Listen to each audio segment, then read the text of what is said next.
ফোঁস করে একটা তপ্ত নিঃশ্বাস আমার মুখের উপর এসে পড়ল। বিভীষিকা তাহলে আমার শিউরে এসে দাঁড়িয়েছে, হয়তো জ্বলন্ত দৃষ্টিতে আমাকে লক্ষ্য করছে। কি বলতে চাইছো তুমি? শুনুন হুজুর, এখান থেকে 20 মাইল তফাতে কাফরিদের একটা গ্রাম আছে। নুমা ছিল কাফরিদের সর্দারের মেয়ে।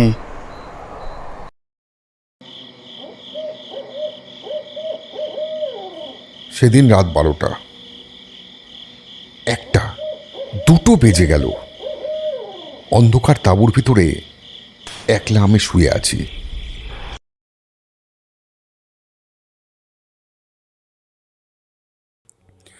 ছোটবেলা থেকেই আমার বড় শিকারের শখ। ভারতবর্ষের নেটিভ বাঘ, গন্ডার, ভাল্লুক প্রভৃতি অনেক চতুষ্পদই আমার হাতে জীবনজ্বালা নিবারণ করেছে বটে, কিন্তু এসব পশুবধ করে আমি আর নতুন আনন্দ খুঁজে পাই না।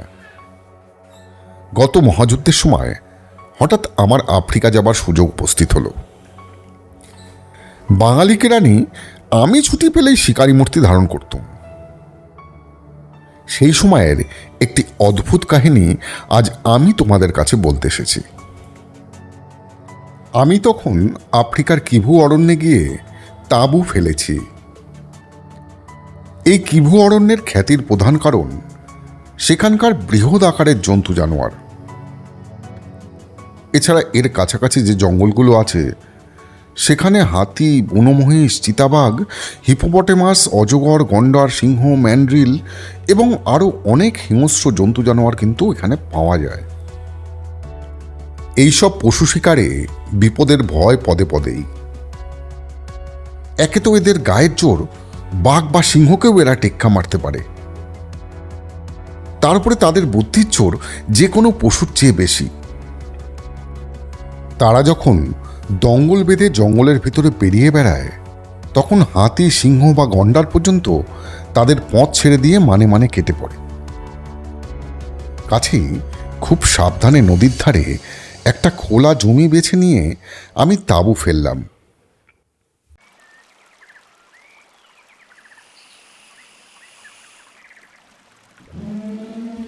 আমার সঙ্গে ছিল 12 জন কাফরি কুলি। এই কুলিদের সর্দারের নাম হচ্ছে মুরু। সে খুব পাকালো। বনের ভিতরে শিকারীদের পথপ্রদর্শক হয়ে মাথার চুল সে পাকিয়ে ফেলেছে। মুরু এই অঞ্চলের সমস্ত পথঘাট জানে। এখানকার বন্য অসভ্য জাতিদের সঙ্গে তার পরিচয়ও খুব ঘনিষ্ঠ। প্রথম রাতেই কিভুর জঙ্গলে একটা ঘটনা ঘটল। অনেক রাতে আচমকা আমার ঘুম ভেঙে গেল। কেন যে ঘুম ভাঙল তার কারণ কিছুই বুঝতে পারছিলাম না, কিন্তু কেবলই মনে হচ্ছিল যে আমার তাঁবুর ঘুটঘুটে অন্ধকারের মধ্যে যেন একটা মূর্তিমান কোনো অজানা বিপদ এসে হানা দিয়েছে। তাড়াতাড়ি ইলেকট্রিক টর্চটা তুলে নিয়ে তাঁবুর চারিদিকে আলো ফেলে দেখলুম, কিন্তু না, সন্দেহজনক কিছুই আবিষ্কার করতে পারলাম না। কিছু দেখতে পেলাম না বটে, কিন্তু একটা ব্যাপার অনুভব করলাম। তাঁবুর ভিতরে কেমন যেন একটা দুর্গন্ধ পাওয়া যাচ্ছে, যেন কোনো বন্য জন্তুর গায়ের বিশ্রী গন্ধ। বন্দুকটা তুলে নিয়ে তাঁবুর দরজা খুলে বাইরে গিয়ে দাঁড়ালো।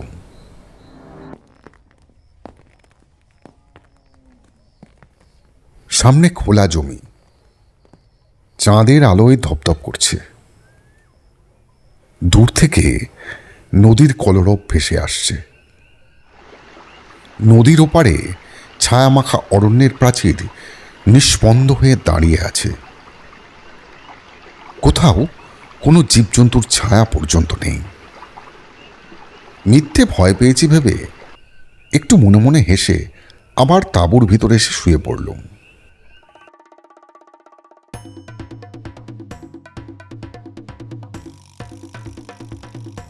কিন্তু পরদিন সকালে উঠেই টের পেলাম কাল রাতে আমি মিথ্যে ভয় পাইনি। আমার তাঁবুর ভিতরে সত্যিই কেউ অনধিকার প্রবেশ করেছিল। কারণ চা তৈরি করতে গিয়ে আবিষ্কার করলাম আমার এক টিন বিস্কুট টেবিলের ওপর থেকে বিনা নোটিশে অদৃশ্য হয়েছে। একেবারে নতুন টিন, এখনো খোলা হয়নি। যদি মনে করা যায় তাঁবুর ভিতরে কাল কোনো জন্তু এসে হাজির হয়েছিল, তাহলে সে জন্তু টিন নিয়ে যাবে কেন? বিস্কুটের বন্ধ টিন চিনতে পারে পৃথিবীর কোনো বনেই এমন কোনো জন্তু আছে বলে আমার মনে হয় না। তবে শিম্পাঞ্জি বা গরিলারা অনেকটা মানুষের মতো দেখতে বটে, এবং তাদের বুদ্ধি বলো যথেষ্ট। কিন্তু এয়ারটাইট বদ্ধ টিনের মধ্যে যে খাবার থাকে, এটা আন্দাজ করার শক্তি নিশ্চয়ই তাদের নেই। আর কিছু নয়, নিশ্চয়ই আমার কোনো লোভী কুলি এই কাজটি করেছে। তখনই চেঁচিয়ে মুড়ুকে ডেকে সব কথা বললুম। মুড়ু সমস্ত কথা শুনে কুলিদের কাছে গিয়ে খোঁজখবর নিয়ে এসে বলল, তারা কেউ আপনার বিস্কুট চুরি করেনি। তাহলে তুমি বলতে চাও আমার বিস্কুটের টিন পায়ে হেঁটে মনের ভিতরে হাওয়া হয়ে গেছে? মুড়ু মাথা চুলকোতে চুলকোতে বলল, না হুজুর, বিস্কুটের টিন যে হাওয়া খেতে যায় এ কথা কখনো আমি শুনিনি। কিন্তু সে যে কোথায় পালিয়েছে কুলিরা তা জানে না। আমি আর কিছুই বললাম না।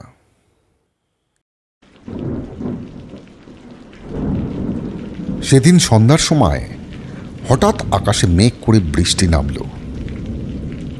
দুপুরবেলায় একটা বন মুরগি মেরেছিল। তারই মাংসে কারি বানিয়ে পেট ভরিয়ে সেদিন সকাল সকালই বিছানায় গিয়ে আশ্রয় নিল।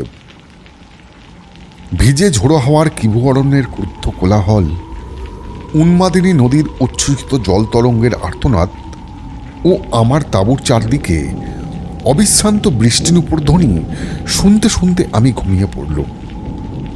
কিন্তু সে রাত্রে আমার স্বপ্নহীন সুনিদ্রা ভাঙবার জন্য তাঁবুর ভিতরে কোনো বিভীষিকা এসে সাড়া দিল না। কিন্তু পরদিন সকালে উঠেই আবার সেই দুষ্ট চোরের অপকীর্তি জানতে পারা গেল। আজ আর বিস্কুটের টিন নয়, পেটুক চোর আজ নিয়ে গেছে ভর্তি এক টিন চিনি। এ তো ভারী মুশকিলে ফেললো দেখছি। আমি তো এখন কোনো শহরে বাস করছি না যে ইচ্ছে করলেই বাজারে গিয়ে টপাটপ পয়সা ফেলে যত খুশি খাবার কিনে আনব। সভ্যতার কাছ থেকে এত দূরে এই সঙ্গীহীন নিবিড় অরণ্যের মধ্যে এসে রোজ যদি চোরের এমন অত্যাচার সইতে হয়, তাহলে 2-4 দিন পরেই তো অনাহারে মারা পড়তে হবে। অত্যন্ত ক্রুদ্ধ হয়ে আমি তাঁবুর বাইরে বেরিয়ে গেলুম।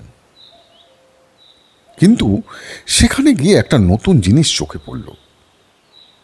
কালকের রাতের বৃষ্টিতে তাঁবুর দরজার সামনে মাটি ভিজে কাঁদার সৃষ্টি হয়েছে, এবং সেই কাঁদার উপরে রয়েছে মানুষের পায়ের কয়েকটা স্পষ্ট ছাপ। আমি চিৎকার করে ডাকলুম, মুড়ু, এই মুড়ু! হুজুর, বলে মুড়ু সেলাম ঠুকে দাঁড়ালো। মুড়ু, আজ আবার আমার চিনির টিন চুরি গিয়েছে। কাল বিস্কুট আর চিনি? বলেন কি হুজুর? শুধু তাই নয়, চোর যে মানুষ। তা কেমন করে জানলেন? আজ আমি তার প্রমাণ পেয়েছি। এ চোর তোমার ওই কুলিদের দলের মধ্যেই আছে। ওই মাটির দিকে একবার ভালো করে তাকিয়ে দেখো। মুড়ু অবাক হয়ে মাটির উপরে সেই দাগগুলোর দিকে তাকিয়ে রইল। তারপর সেইখানে হাঁটু গেড়ে বসে আরও ভালো করে পরীক্ষা করতে লাগল। আমি জানতাম আফ্রিকার বনে জঙ্গলে যারা থাকে, পায়ের দাগ দেখে তারা অনেক তথ্যই আবিষ্কার করতে পারে। কাজেই এই দাগগুলো দেখে মুড়ু কি বলে তা শোনার জন্য সাগ্রহে আমি অপেক্ষা করতে লাগলাম।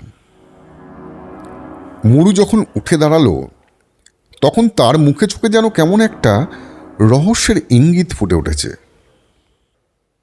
কেমন মুরু, এখন বিশ্বাস হলো তো যে এ চুরি তোমার কুলিদেরই কেউ করেছে? মুরু মাথা নেড়ে বলল, না হুজুর, এ পায়ের দাগ আমার কোনো কলিরই নয়। এই কাজ কোনো কুলির নয়? তুমি কি বলতে চাও?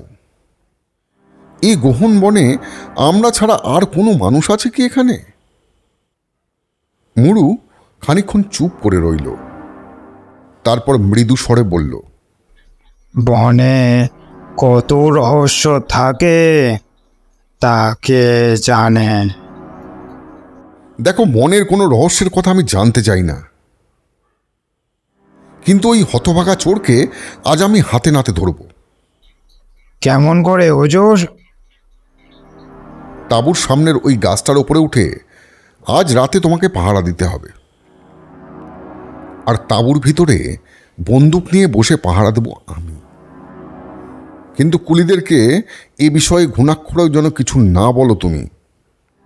আচ্ছা, কিন্তু হুজুর, আমার আর একটা কথা আপনি বিশ্বাস করবেন? আচ্ছা, কি কথা? মুরু আমার কাছে সরে এসে চুপি চুপি ভীত স্বরে বলল, হুজুর, এই যে পায়ের দাগগুলো দেখছেন, এগুলো মেয়ে মানুষের পায়ের দাগ। আমি স্তম্ভিত মনে ভাবতে লাগলাম, সে কি ভূত পেতনির কথা বলতে চাইছে?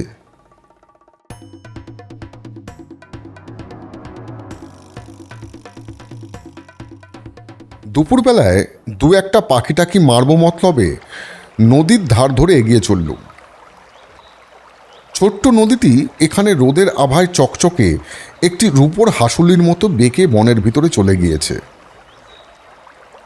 যেন শ্যামলতার স্নিগ্ধ ছায়াকে খুঁজতে। অরণ্যের ভিতরে বিপুল দেহ বনস্পতিদের আশেপাশে দাঁড়িয়ে বাতাসে তালে তালে দুলছে বাঁশঝাড়ের পর বাঁশঝাড়। এইসব ঝাড়ের কচি কচি বাঁশ ও পাতা হচ্ছে গরিলাদের প্রধান খাদ্য। কিভুর অরণ্যে বাঁশঝাড়ের সংখ্যা কম নয়। বনে পাখি দেখলুম অনেক, কিন্তু তারা শিকারের পাখি নয়। শ্যামলতার আড়ালে বসে তারা কেউ গান গায়, কেউ পুচ্ছ দুলিয়ে নেচে বেড়ায়, কেউ রামধনু রঙের বিদ্যুতের মতো চোখের সামনে দিয়ে উড়ে যায়। এই ভয়াবহ অরণ্যকে তারা রূপে গুণে উৎসবময় করে তুলেছে। নিষ্ঠুর বন্দুকের জন্য তারা যেন সৃষ্টি হয়নি। বনের পাখি আজ আমার উদরের স্বর্গলাভে বঞ্চিত হলো বুঝে ধীরে ধীরে আবার তাঁবুর দিকে ফিরল। কিন্তু কয়েক পা এগোবার পরেই নদীর ধারে একটা জিনিস আমার দৃষ্টি আকর্ষণ করল। বালির ওপরে পড়ে কি একটা জিনিস সূর্যের আলোতে জ্বলজ্বল করে উঠছে। কৌতূহলী মনে অবাক হয়ে কাছে গিয়ে দেখলুম আমার বিস্কুটের টিনটা সেখানে কাঁধ হয়ে পড়ে রয়েছে। বলা বাহুল্য, তার ভিতরে একখানা বিস্কুটও আস্ত ছিল না। সবিস্ময়ে আমি একেবারে অভিভূত হয়ে গেলুম। তবে মুরু যে বলল তাঁবুতে যে ঢুকেছিল সে নাকি স্ত্রীলোক। কিন্তু ভয়ানক এই কিবুর গহন বনে নরখাদক ব্যাঘ্র, মত্ত হস্তির দল ও তাদের চেয়ে ভীষণ হাজার হাজার গরিলা এখানে মূর্তমান মৃত্যুর মতো বিচরণ করে। দিনের আলোকেও সাহসী পুরুষরা এখানে প্রবেশ করতে মূর্ছা যায়। এমন জায়গায় রাতের বেলায় একাকিনী যে ভ্রমণ করতে পারে, কে সেই সাহসিনী নারী? আমি জানি কিবুর অরণ্যের সবচেয়ে কাছে যে গ্রাম আছে তা এখান থেকে অন্তত 20 মাইল দূরে। এত দূর থেকে যে কোনো স্ত্রীলোক এসে রোজ আমার খাবার চুরি করবে আর এই হিংস্র জন্তু ভরা বনে নিশুত রাতে নদীর ধারে বসে নির্ভয়ে আহার করবে, এ কথা অসম্ভব, সম্পূর্ণ অসম্ভব। তাহলে এ কে? এ কি তবে মানুষ নয়? তবে কি প্রেতাত্মা বলে কোনো কিছুর অস্তিত্ব সত্যিই আছে?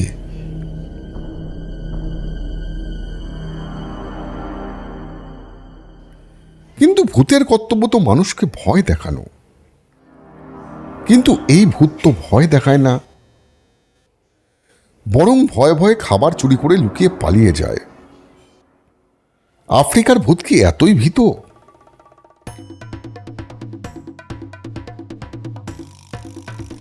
সে রাত্রে গাছের ডালে বসে রইল মুরু, আর আমি রইলুম তাঁবুর ভিতরে চেয়ারে বসে। আলো দিলুম নিবিয়ে, হাতে রইল শুধু একটা বন্দুক। সারা রাত জেগে বসে বসে জঙ্গলের নানান জীবজন্তুর গর্জন আর আর্তনাদ ছাড়া কিছুই শুনতে পেলাম না। আর যার আশায় বসেছিলাম তার কোনো পাত্তা নেই। ভোরের পাখির গান শুনে বাইরে বেরিয়ে এসে দেখলুম পূব আকাশের অঙ্গনে সুন্দরী উষা প্রাত্যহিক হোলির আবির খেলা শুরু করে দিয়েছে, এবং গাছের উপর থেকে নেমে আসছে মুরু। মুরু, আমাদের রাত জাগায় সার হলো, চোর তো এলো না। চোর এসেছিল হুজুর। এসেছিল? কোথায়? কখন? ওই 5 তলায় কাল শেষ রাতে। তুমি তাকে দেখেছো কিন্তু ধরলে না? কেমন করে ধরবো হুজুর? চাঁদের আলোয় দেখলুম হামাগুড়ি দিয়ে একটা ছায়ামূর্তি 5 তলা থেকে বেরিয়ে এলো। তারপর খানিকক্ষণ মাটির ওপরে স্থিরভাবে বসে রইল। তারপর বিদ্যুতের মতো আবার ঝুপসি গাছের তলায় কোথায় মিলিয়ে গেল। বোধহয় সে আমাকে দেখতে পেয়েছিল। তার চেহারা কিরকম মুরু? দূর থেকে কিছুই বুঝতে পারিনি হুজুর। সে জন্তু না মানুষ, নাকি অন্য কিছু? মুরু, আজ রাত্রে আর গাছের ওপর নয়, আমার পাশের তাঁবুতে তুমি জেগে বসে থাকবে। আমার তাঁবুতে আমিও জেগে থাকব। এই চোরকে গ্রেপ্তার না করে এখান থেকে আমি নড়ব না।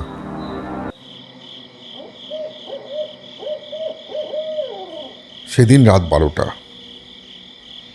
1টা, 2টো বেজে গেল। অন্ধকার তাঁবুর ভিতরে একলা আমি শুয়ে আছি। ঘুমের ঘোরে চোখ ভেঙে আসছে,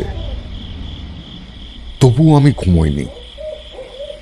অরণ্যের গভীর থেকে আজও তেমনি জীবন ও মৃত্যুর কোলাহল ভেসে আসছে। কেউ করছে প্রচণ্ড গর্জন, কেউ করছে করুণ আর্তনাদ। গানের পাখিরা এখন গান গেছে ভুলে।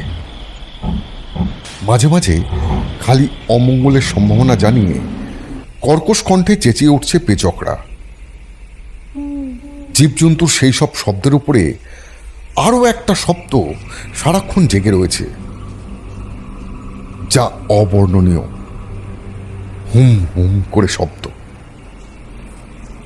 যেন বনবাসী নিশিথিনীর হৃৎপিণ্ডের অশান্ত শব্দ,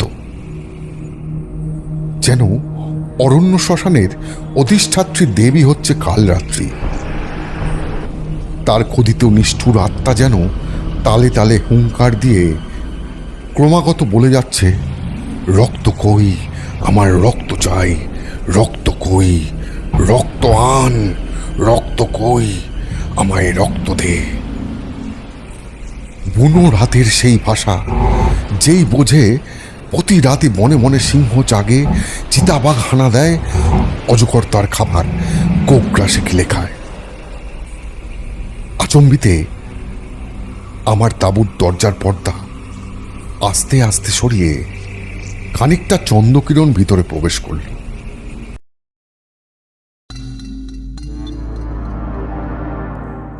তাড়াতাড়ি আমি চোখ মুদে ফেললুম। হয়তো এই চাঁদের আলোর সঙ্গে এখনই সেই মূর্তিমান বিভীষিকা তাঁবুর ভিতরে প্রবেশ করবে। নিবিড় অন্ধকারে যেন চোখ অন্ধ হয়ে আসছে। আমি ভাবছি হয়তো বিভীষিকাটা দরজার কাছ থেকেই উঁকি মেরে আবার অদৃশ্য হবে। কিন্তু কে সে? সে জন্তু নয় আমি জানি, কিন্তু সে কি মানুষ? ডান হাতে রিভলভার আর বাম হাতে ইলেকট্রিক টর্চটা প্রাণ পড়ে চেপে ধরলুম। তারপরেই খুব মৃদু পায়ের শব্দ শুনতে পেলুম।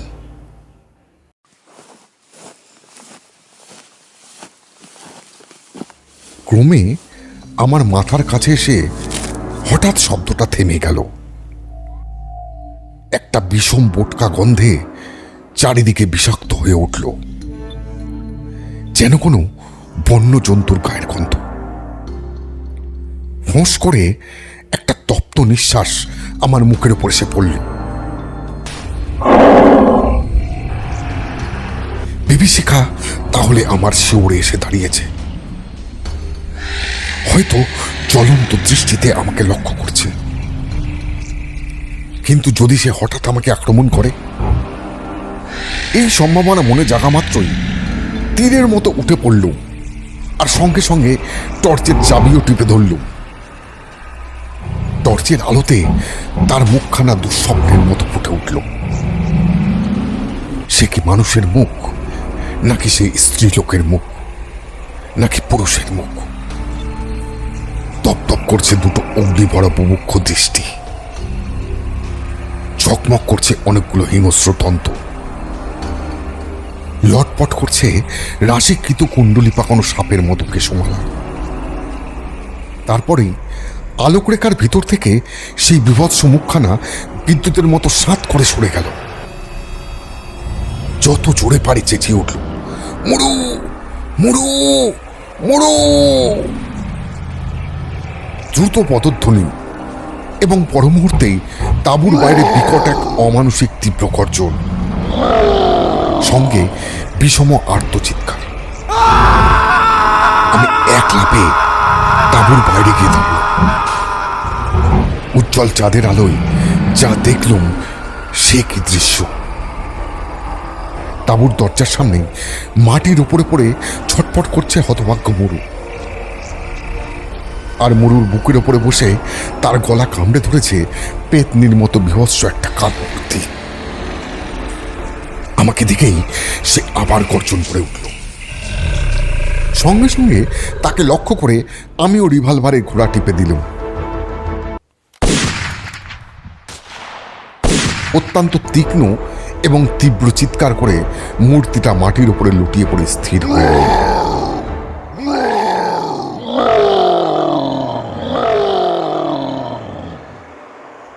ঠিক সেই সময় গভীর অরণ্যের ভিতর থেকে আরো একটা বিচিত্র ভয়াবহ রোমাঞ্চকর কোলাহল জেগে উঠতে লাগলো। যেন বিরাট অরণ্যের ভয়ঙ্কর বিপুল আত্মা প্রচন্ড হিংসার নেশায় অধীর হয়ে পায়ে পায়ে এগিয়ে আসছে আমাদের দিকে। এগিয়ে আরো এগিয়ে আরো এগিয়ে আসছে তারা। এ আমার বিকৃত মস্তিষ্কের কল্পনা নয়, কিন্তু স্তম্ভিত বিস্ময়ে আমি স্পষ্টই দেখলুম বনের বড় বড় বাঁশগুলো টলমল টলমল করে দোল খাচ্ছে, যেন জীবন্ত অন্ধকারের একটা সুদীর্ঘ প্রাচীর পৃথিবীকে থরথরি কাঁপিয়ে আমাকে লক্ষ্য করে তেড়ে আসছে। কি করব বুঝতে না পেরে আচ্ছন্নের মতো দাঁড়িয়ে আছি।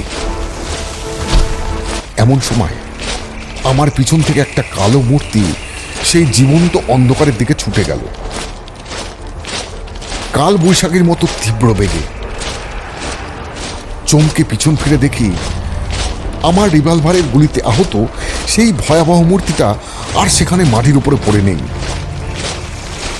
নিজের আহত কণ্ঠদেশে হাত দিয়ে মুরুও তখন উঠে দাঁড়িয়েছে। আমি হাঁপাতে হাঁপাতে বললুম, মুরু মুরু, এ কি ব্যাপার? বনের ভিতরে এ কিসের শব্দ?